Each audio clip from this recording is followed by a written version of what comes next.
যে ব্যক্তি প্রত্যেক ফরজ নামাজের পরে এই আমলটি করবে তাকে আল্লাহ তাআলা বিনা হিসাবে জান্নাত নসিব করাবেন। বিসমিল্লাহির রহমানির রহিম।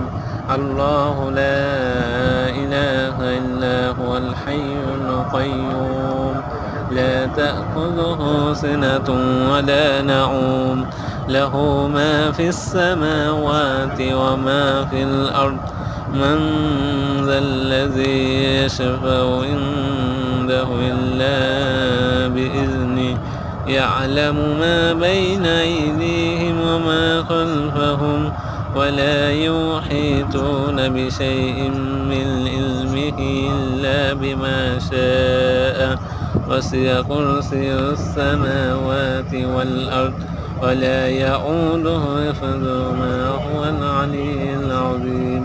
দোয়াটি শেয়ার করে দেন প্রত্যেক মুসলমানের দ্বারে দ্বারে।